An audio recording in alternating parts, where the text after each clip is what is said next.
The stagehand's face went white as he read the card in his hand. It was November 9th, 1979, 11:41 p.m., NBC Studios in Burbank. Johnny Carson was already deep into one of the most beloved recurring bits in the history of American television, the turbaned mystic Carnac the Magnificent, holding a sealed envelope against his forehead, preparing to deliver the answer before opening the envelope to reveal the question, exactly as he had done hundreds of times before. But this envelope was not supposed to be in that stack. Coming up, the letter that was never meant to reach Johnny Carson's hands, the 71-year-old veteran sitting in the third row who had written it, and the 7 words Carson said, "Live on national television," that turned a comedy sketch into one of the most quietly devastating moments in the history of The Tonight Show. But before we dive in, I see messages all the time in the comment section that some of you didn't realize you weren't subscribed. So if you could do me a favor and double-check if you're a subscriber to this channel, that would be tremendously appreciated. It's simple, it's free, and it's something anybody who watches this show frequently can do to help us keep everything going. Please do double-check if you've subscribed, and thank you so much, because in a strange way you're part of our history and you're on this journey with us, and I appreciate you for that. Now let's get into what happened that night, because what was inside that envelope would remind 20 million Americans watching at home exactly what Johnny Carson's stage was actually capable of underneath all the jokes. Carnac the Magnificent had been one of Johnny Carson's signature recurring characters since the earliest years of his Tonight Show tenure, a broad and beloved parody of television mystics and mentalists. Carson appearing in an elaborate sequined turban and cape, holding sealed envelopes to his forehead, and delivering absurd, punning answers to questions he had supposedly divined psychically, before tearing open each envelope to reveal the actual question, always constructed backward from the joke to produce maximum comedic effect. The character had, by 1979, become so deeply embedded in American popular culture that it functioned as a kind of shared national ritual, one of the specific and reliable comedic pleasures that families across the country had built into their evening routines for well over a decade, parents and children alike anticipating the specific rhythm of theatrical answer followed by comedic reveal with the same fond familiarity people bring to holiday traditions.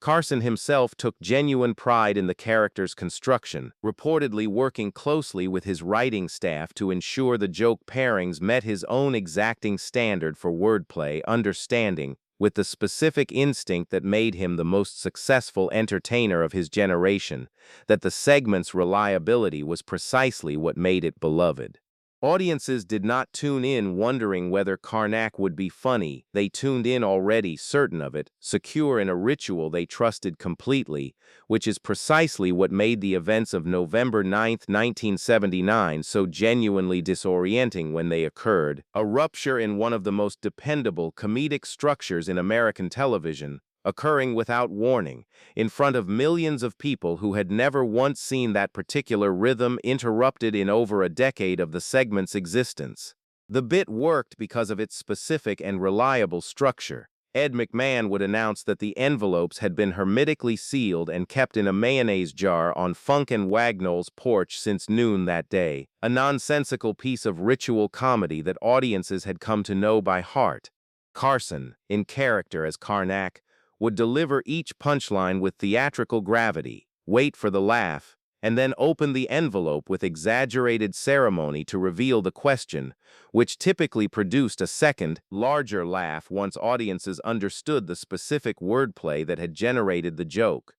It was by 1979 one of the single most anticipated recurring segments on American television, a piece of comedic machinery so well-oiled that the production team handled the preparation of Carnac's envelopes with a specific and practiced efficiency, writers submitting joke pairs days in advance, a production assistant sealing each envelope and organizing them into the evening stack in the precise order the segment required. What almost nobody involved in that production process understood, on the afternoon of November 9th, 1979, was that a genuine and deeply personal letter had somehow become mixed into that stack of comedic envelopes, a mistake that would not be fully understood or explained until years later, when the production assistant responsible for organizing that evening's envelopes finally described, in an interview given long after Carson's own death, exactly how it happened. The explanation, when it finally emerged, was almost unbearably simple. Earlier that same day, an elderly man named Frank Delgado, a 71-year-old Korean War veteran attending a taping as part of a promotional audience giveaway his local VFW post had organized, had approached a production staffer near the studio entrance and asked, with visible nervousness, whether there was any way to get a personal letter into the hands of Johnny Carson himself. He explained that he had written it years earlier and had simply been carrying it, unsent, unopened by anyone but himself, in his jacket pocket for longer than he could clearly account for, and that something about attending a taping of the show that had, in his own words, kept him company through some of the loneliest years of his life, had made him want, just once, for someone to actually read it. The staffer, sympathetic but rushed, and without fully understanding what she was doing, placed the sealed envelope, unmarked and unremarkable in its plain white paper, into a stack of production materials on a nearby table, a stack that happened to be the exact table where Carnac's comedic envelopes were being assembled 20 minutes later by a different staffer who had no idea an unrelated letter had been added to the collection. Frank Delgado had married his wife Eleanor in 1951, 3 weeks before shipping out to Korea, a marriage that survived combat, survived his difficult and prolonged readjustment to civilian life in the years afterward, and survived nearly 3 decades of ordinary American life together, raising a family, building a modest home in the San Fernando Valley, growing old together in the specific and unremarkable way that most enduring marriages eventually do. The specific texture of Frank's readjustment after Korea deserves careful attention because it explains a great deal about the particular guilt he carried into that letter decades later. He returned from combat in the autumn of 1952, according to family accounts given years later, a fundamentally changed man, quieter, prone to sudden silences that could last for days, occasionally waking in the night with a violence of feeling he never fully explained to Eleanor or to anyone else. This was, of course, an era with almost no meaningful public understanding of what would later be recognized and named as post-traumatic stress. No established language or clinical framework for what Frank was experiencing, simply the private and largely unaddressed expectation that a man returned from war and got on with his life. Eleanor, according to her own later reflections shared with her children, learned early in the marriage not to ask too many questions about what Frank had seen overseas, understanding somehow, without ever being told directly, that pressing him would only drive the silence deeper rather than resolving it. She built, instead, a specific and patient steadiness around him, absorbing his distant periods without complaint, creating a home that remained stable and welcoming regardless of what internal weather Frank happened to be carrying on any given week. Frank, in the letter he eventually wrote, described this steadiness as the single greatest gift he had ever received from another human being, and also, painfully, as something he had never once properly acknowledged to her while she was alive to hear it, having simply accepted her patience as a fixed and permanent feature of his life rather than the daily act of active, chosen love that it actually was. Eleanor died in 1976 of a sudden and unexpected heart attack, leaving Frank, then 68 years old, alone in a house that had been full of her presence for 25 years. According to accounts given later by his surviving family members, Frank struggled enormously in the years following her death, a man who had faced combat in Korea without ever once, according to his children, showing the kind of visible grief and disorientation that overtook him after losing his wife. He wrote her a letter roughly 8 months after her death, sitting alone at their kitchen table one evening. A letter he never intended to send anywhere, because there was, of course, nowhere for it to be sent, simply an attempt to put into words the specific things he had never managed to say to her directly while she was alive, the depth of what she had meant to him, the particular way her presence had made an unbearable war and an uncertain peacetime survivable, the guilt he carried about the years he had spent emotionally distant from her while working through his own war-related struggles, unable to fully explain to her what he had seen and could not unsee. He had carried that letter, unsent and essentially unread by anyone for 3 years, until the night he decided, almost on impulse, to see if there was any way to finally let someone else read it. Wait. Because what happened next when Johnny Carson, deep in the theatrical rhythm of the Carnac bit, reached for what he believed was the next comedic envelope in the stack, is the part of this story that changed everything about that broadcast. The Carnac segment that evening had proceeded normally through its first several envelopes, each one producing the expected rhythm of theatrical answer followed by comedic reveal. The studio audience fully engaged in the familiar and beloved ritual. Carson, still fully in character, reached for what he believed was simply the next envelope in the sequence, held it to his forehead with the same exaggerated ceremony he had used for every previous envelope that night, and delivered what he assumed would be another absurd, punning answer based on the joke pairing his writers had prepared. But something in the weight and texture of the envelope registered, subconsciously, as different from the others, according to Carson's own later account of the evening. A slight hesitation that the studio audience did not consciously register, but that the show's director, watching through the control room monitors, described noticing in Carson's body language moments before anything else went visibly wrong. Carson delivered a placeholder joke answer, the kind of quick improvisation experienced performers use when uncertain, and then tore open the envelope with the same theatrical flourish he had used all evening. What was inside was not a comedic question card. It was a folded, handwritten letter, several pages long, in unfamiliar handwriting that clearly did not match the typed joke cards his writers prepared. Carson's practiced comedic timing faltered for the first time that anyone present could recall in the segment's long history. He glanced down at the opening lines, and the studio audience, sensing something had shifted but not yet understanding what, began to grow quiet in the specific way that live audiences do when they detect uncertainty in a performer they trust completely. Carson, according to multiple accounts from people present, made a decision in that moment that revealed exactly why he had spent nearly 2 decades earning the specific trust that made moments like this even possible. He did not immediately try to recover the bit or move on to the next scripted envelope. He looked out at the audience, dropped entirely out of the Carnac character's theatrical voice, and said, quietly, into a live microphone broadcasting to millions of Americans, that he did not believe this particular envelope was meant to be part of the evening's comedy, and that he thought, if the person who had written it was in the building tonight, they might want to know it had found its way to him. Do not miss what happened next, because it explains everything about why this letter had ended up exactly where it did.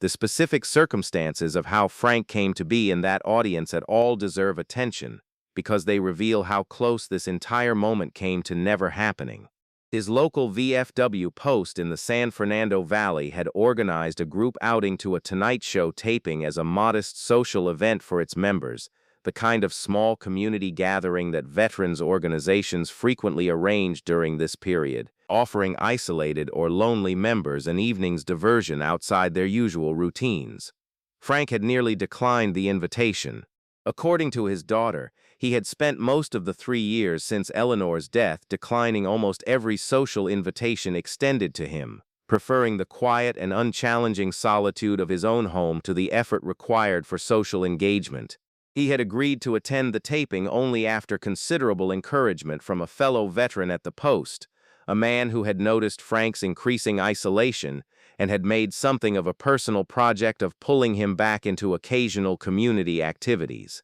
Frank arrived at NBC Studios that afternoon carrying the letter in his jacket pocket, as he had carried it nearly every day for the better part of 3 years, without any specific plan for what he intended to do with it, simply the accumulated weight of having written something he had never found anywhere appropriate to place. The decision to approach a production staffer and ask about getting it to Carson was, by his own later account, almost entirely impulsive, a decision made in the final minutes before the taping began, driven by an inexplicable feeling that this particular evening, in this particular building, might finally be the moment. Frank Delgado, sitting in the third row of the studio audience, according to the account given by his daughter years later, based on what her father told her afterward, felt his entire body go cold with a specific mixture of horror and disbelief as he watched Johnny Carson hold up the letter he had written to his dead wife on live television in front of hundreds of strangers. He said, in the only interview he ever gave about the incident, that his first instinct was pure panic, a desperate wish that the floor would simply open beneath him, because the letter contained things he had never said aloud to another living person, private grief and private guilt, that he had written specifically because it felt safer than speaking it, believing it would remain permanently unread by anyone but himself. But before he could decide what, if anything, to do, a production assistant near his row, working quickly to identify the letter's owner based on the earlier delivery, located him and quietly confirmed with him, in a hushed exchange just off camera, that the letter was indeed his. Carson, watching this brief exchange happen at the edge of the studio floor, made a decision that Frank Delgado would later describe as the single most respectful gesture anyone had extended to him in the 3 years since his wife's death. Carson did not read the letter aloud. He did not ask Frank to come up on stage and discuss it publicly. He simply looked toward where Frank was seated and said, quietly and directly, that he was deeply sorry for interrupting something that whatever was in those pages clearly mattered enormously, and that he hoped Frank would allow him, off camera, during the commercial break that was about to begin, the privilege of returning it to him personally. The moment between the letter's revelation and the commercial break itself deserves careful documentation, because several details from those brief seconds illuminate exactly why what followed felt so different from ordinary television damage control. The floor director, watching the unfolding situation with the specific alarm of someone responsible for keeping a live broadcast moving smoothly, began gesturing urgently toward Carson, signaling that a commercial break needed to happen immediately to allow the production team time to sort out what had gone wrong. Carson, according to the account of a camera operator positioned close enough to observe his face clearly, held up a single hand toward the floor director, a small and specific gesture that clearly communicated not yet, and continued speaking to the studio audience for nearly 40 additional seconds before finally allowing the scheduled break to occur, using that time specifically to ensure that whoever had written the letter would not simply be left in stunned silence, wondering what was about to happen to something they had never intended for public exposure. This decision, small as it may have appeared to viewers at home, represented a genuine risk to the broadcast's technical structure, extending a segment already running past its intended length, but Carson clearly judged, in the moment, that the risk was worth taking rather than allowing a stranger's private grief to sit exposed and unacknowledged for even the length of a standard commercial transition. The commercial break that followed lasted 2 minutes and 30 seconds, and what happened during those 2 minutes and 30 seconds has been described in the years since by several members of the production staff who witnessed it from the studio floor, though the conversation itself, held quietly between Carson and Frank Delgado near the edge of the stage, was never fully overheard by anyone else present.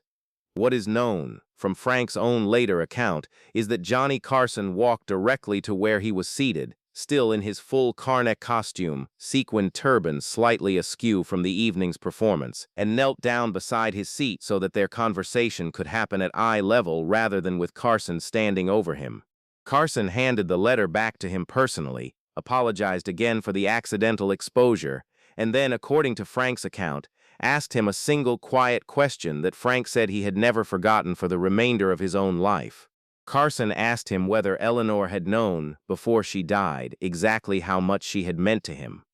Frank Delgado, a man who had survived combat in Korea without, by his own admission, ever once breaking down in front of another human being, began to cry quietly in the third row of a television studio audience, in front of a man wearing a sequined turban who had just interrupted one of the most beloved comedy segments in American television to make sure a stranger's grief was handled with dignity rather than exploited for a laugh. Frank told him that he honestly did not know that this exact uncertainty was the entire reason he had written the letter in the first place, an attempt to finally say the things he had never found the courage to say directly to Eleanor while she was still alive to hear them. Carson listened to this without interrupting, and then said something that Frank repeated, word for word, in the one interview he ever gave about that evening.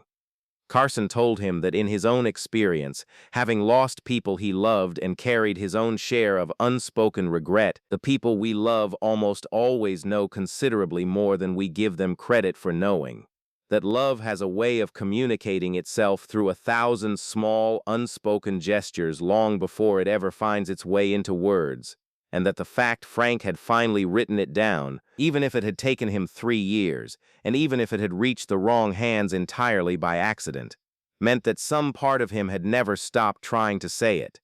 When the broadcast resumed, Carson did not return to the Carnac bit. He set the remaining envelopes aside, still in full costume, and told the studio audience, in his own voice rather than the characters, that something had happened during the break that he thought was more important than finishing the scheduled comedy, and that he wanted to talk, briefly and without turning it into a spectacle, about the specific and universal experience of carrying things unsaid to the people we love most, until it becomes too late to say them the way we always meant to. He did not name Frank Delgado publicly. He did not identify him or draw further attention to him in the audience. He simply used the accidental letter as an opening to speak, with unusual directness for a comedy program, about grief, about regret, about the specific and quiet courage it takes to finally write down, even if only for yourself, the things you were always afraid to say out loud. What Carson said during those unscripted minutes has never been fully transcribed in any official archive, because the network's standard practice of preserving broadcast masters did not extend to detailed written transcripts of unscripted segments during this period, but several viewers who recorded the broadcast on early home video equipment preserved fragments of it, fragments that eventually circulated privately among collectors of Tonight Show memorabilia decades later. In one such fragment, Carson can be heard telling the audience that he had, in his own life, lost people before he had properly told them what they meant to him, and that he suspected almost everyone watching, if they were honest with themselves, could say the same thing about someone in their own lives, whether that person was still living or already gone. He said that the specific tragedy of unspoken love was not that it went unfelt, because he did not believe love ever truly went unfelt by the people who received it, but that it went unspoken, denying both the giver and the receiver the specific and irreplaceable satisfaction of having heard it said plainly, out loud, without ambiguity. He said that a letter like the one he had just accidentally read the opening lines of represented something he considered genuinely brave, not because writing it down was easy, but because it was considerably harder than most people assumed, requiring a person to sit with their own unfiltered feeling long enough to find language equal to it, rather than simply letting the feeling remain formless and private forever. He encouraged the audience, in the specific plain-spoken way that had made him trusted by millions of viewers for nearly 2 decades, to consider writing something similar themselves, even if they never intended to send it or show it to anyone, because the act of writing it, he said, mattered considerably more than most people assumed it would before they actually tried. The studio audience's response to Carson's brief, unscripted remarks about grief and unspoken love deserves fuller documentation, because it reveals how thoroughly the room had shifted from the raucous comedic energy of the earlier Carnac segments into something considerably quieter and more reflective. Several audience members, interviewed by local press in the days following the broadcast, described a specific stillness that settled over the studio as Carson spoke. 300 people who had arrived expecting an evening of familiar comedic entertainment sitting in the particular silence that accompanies genuine unscripted honesty. One audience member, a woman who had lost her own husband 2 years earlier, told a reporter that she had found herself crying quietly in her seat without fully understanding why, until she realized that Carson was describing, in general terms, the exact private guilt she had been carrying about things she had never said to her own husband before his death.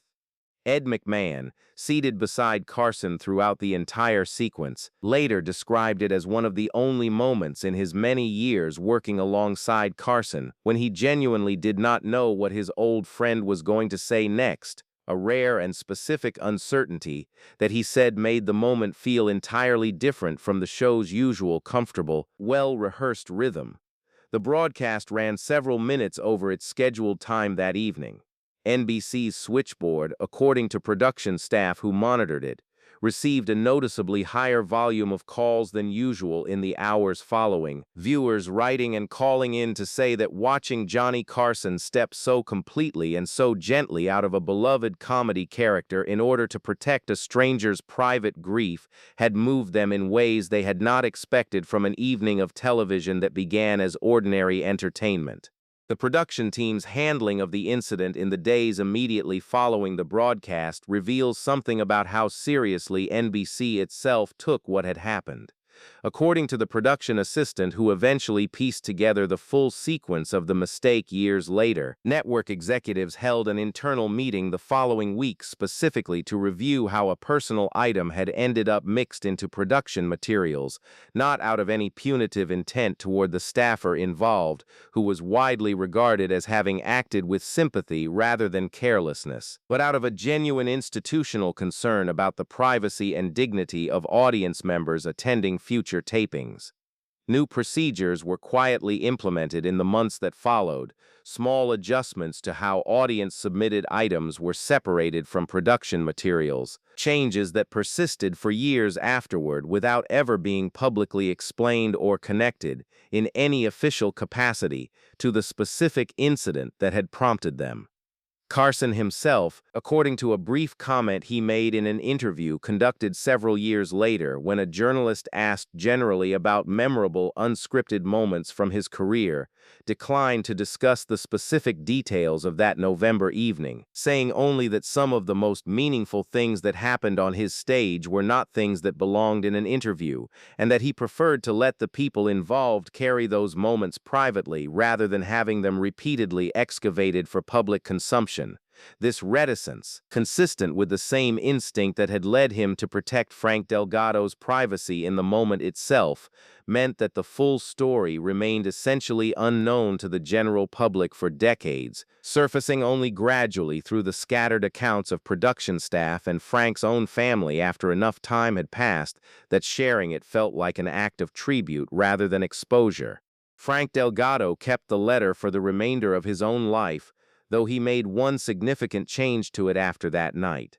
According to his daughter, he added a final line at the bottom of the last page, dated November 9, 1979, in which he wrote that a stranger in a turban had asked him a question that finally helped him believe Eleanor had known, that she had always known, and that he intended to spend whatever years he had left believing it completely rather than continuing to doubt it. He passed away in 1994, at the age of 86, and the letter, with its added final line, was found among his personal effects, kept in the same jacket pocket where he had carried it for 18 years. There is one final detail about this story worth understanding, something that only came to light decades later when Frank Delgado's daughter, going through her father's papers after his own death in 1994, discovered that he had written a second letter, considerably shorter than the first, tucked into the same jacket pocket alongside the original. This second letter was dated exactly 1 year after The Tonight Show broadcast,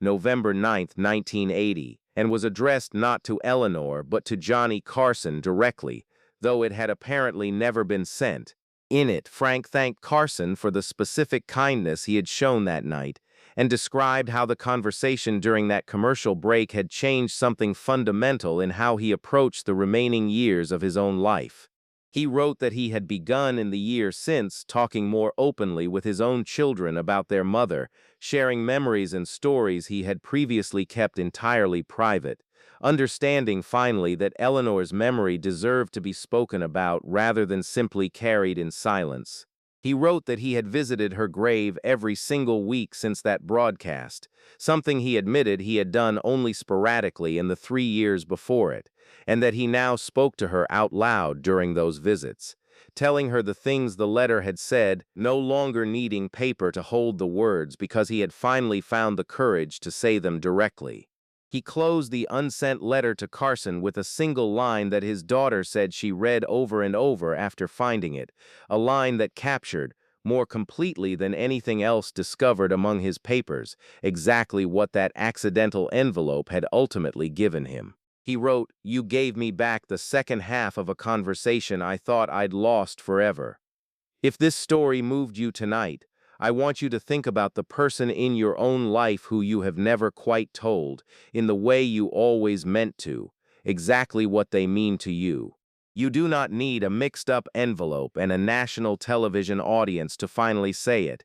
If this story moved you, share it with someone who needs to hear that it is never too late to say the things you have been carrying unsaid. Subscribe to this channel for more true stories about the moments when a comedy stage became something considerably more important. And drop a comment below telling me where you're watching from and telling me about the letter you have never quite found the courage to write.